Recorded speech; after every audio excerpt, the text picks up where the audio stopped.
I just want to go over the basic mode sheet for your literary analysis. Um, what I would like you to do is to research resilience, growth mindset, happiness, um, any of those things that will help you analyze one of these poems. I will have the poems for you on Blackboard, so I'm going to show you where those are.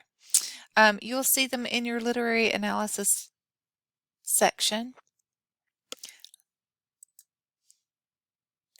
If you don't have the table of contents, you can just click on the side there and you'll find it.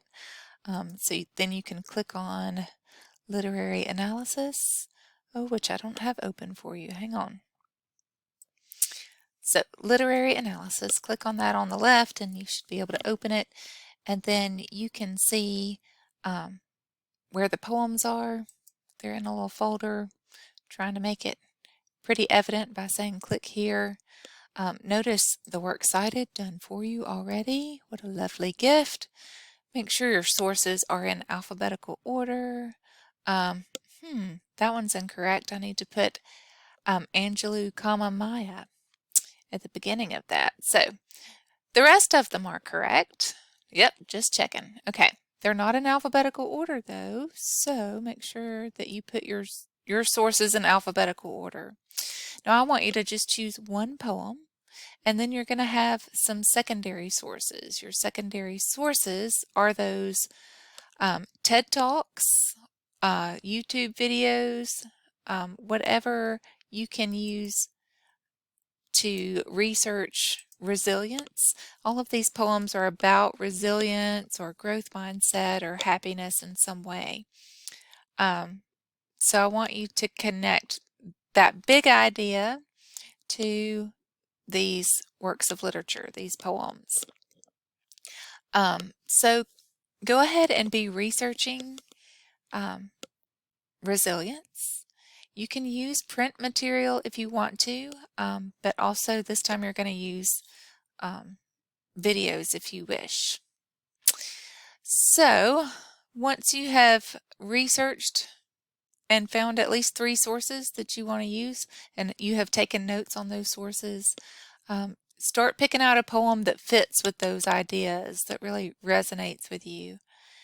And then you're ready to do your working thesis and works cited, which will include the primary source, one of the poems.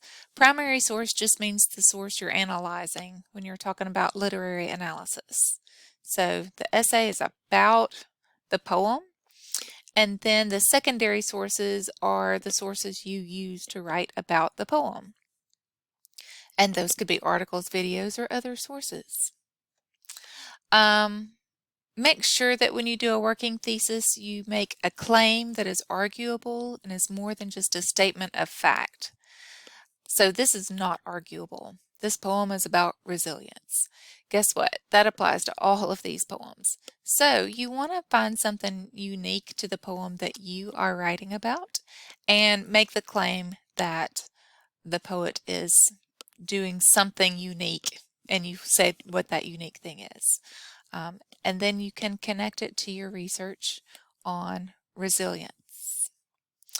So you're going to have a quotation from the primary source, the poem, and one of the secondary sources in each of your body paragraphs. So that's one of the goals for this essay. We'll talk more about in-text citations and things like that, which will be a little different for quoting lines of a poem. But being able to connect secondary sources to a primary source, that's going to be one of the goals. So you're going to have 2 quotations in each body paragraph this time. Okay, so that'll be a double burger. You're going to have quote burger colors still. If it throws you off to have all the colors, email me. Let's talk through it. But you definitely don't want quotations that are just smacked together without any of your own commentary between the quotations. So I'm going to be looking for the paragraphs to be more full of your analysis, your interpretation, your writing, and not so heavily reliant on the secondary sources to say what you want to say. That's one reason I'm having you do the literary analysis this way. So instead of having you research a poem, I'm having you research the theme. So if the theme is resilience, then you are going to be doing the thinking about how to apply that theme to the words of the poem. Oftentimes, if a student just researches a work of literature, then they end up just repeating what the scholars have said. And I want to know what you think and how you think this theme is working in one of the poems. All right, so the rest of the essay will be patterned after the previous essays we've done for the most part.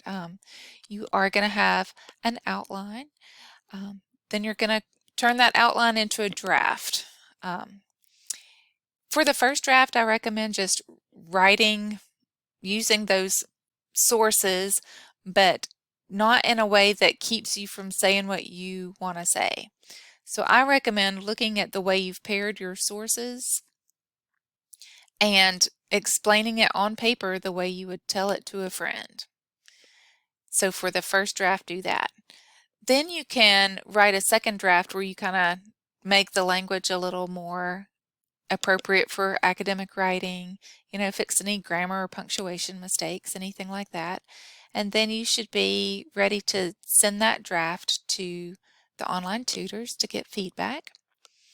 And then you know the drill. You're going to upload the draft with the tutor's feedback, and in the text box you're going to include, I would say, a paragraph. I'm hoping for a paragraph. I think the official assignment says 2 to 5 sentences, but I would like some good writing that reflects you're really thinking about how you're going to revise. Revision is the best teacher, honestly. And then the last step is revise the essay one last time and turn it in for a final grade. So I am looking forward to reading what you can connect about resilience to one of these poems. Email me if you have questions. And this ought to be a really, really good essay. I hope you enjoy finding some connection to the poems.